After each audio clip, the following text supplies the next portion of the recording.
What do you mean? It's always lunchtime. Mm. Oh, I think I have food in my hair.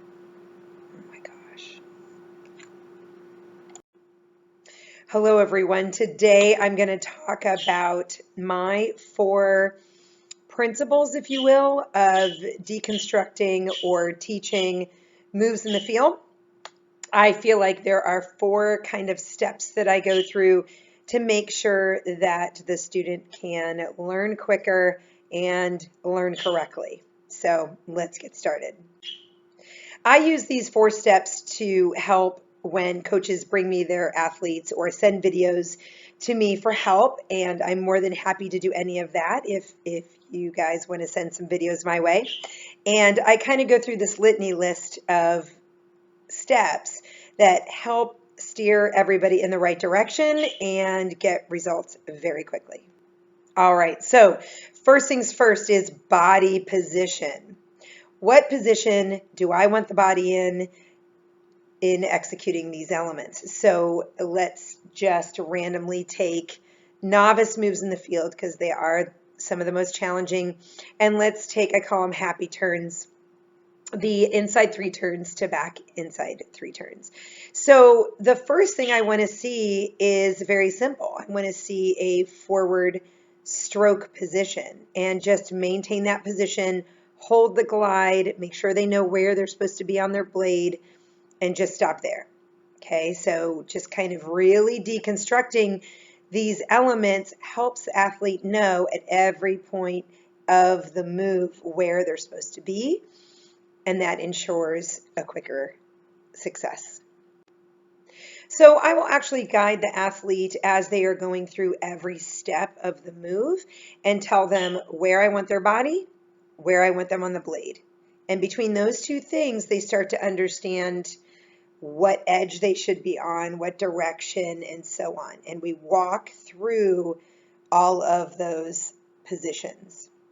Then we put them all together.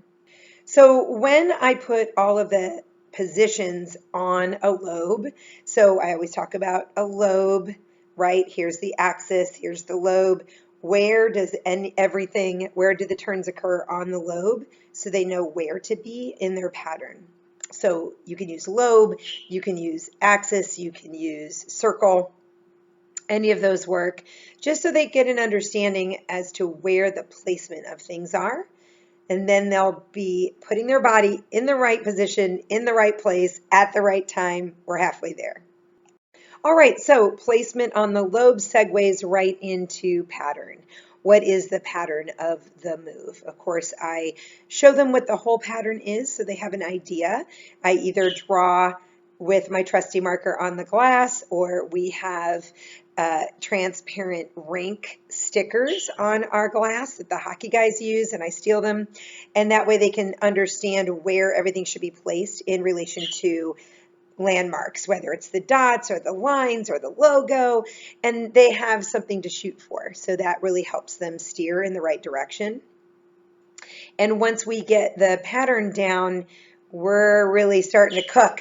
So we've gotten 75% of the work done. There's only one thing left that I like to address. All right, so the very last thing that I address is rhythm.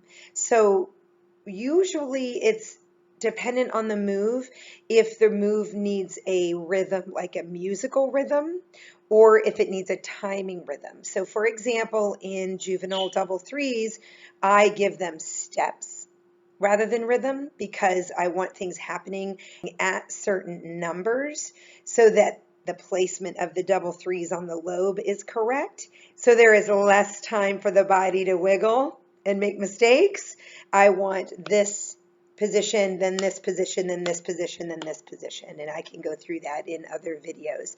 So I make sure that there is a clarity of understanding of I need you here, here, here, here, and here, where it is on the lobe. And then like for example, on forward outside loops, I do a rhythm. I do a waltz rhythm of 1, 2, 3, 4, 5, 6, 1, 2, 3, 4, 5, 6, 1, 2, 3, 4, 5, 6, 2, 3, 4, 5, 6, because continuous flow is one of the focus points, and it is important that they just keep it moving.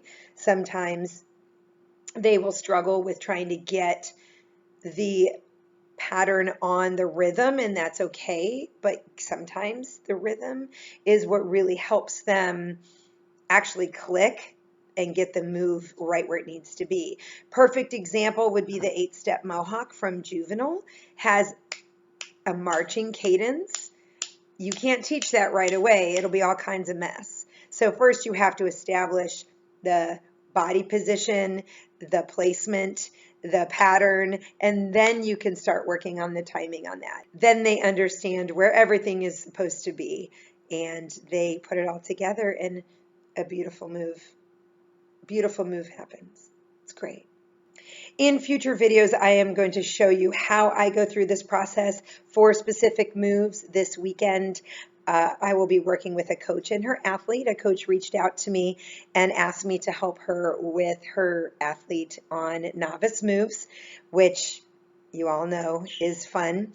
And I will be using this technique to be able to pinpoint exactly how to push her into the passing category for her moves and make sure that she has an understanding as to where her body parts are supposed to be when, and we will have some success. So I'm excited about that.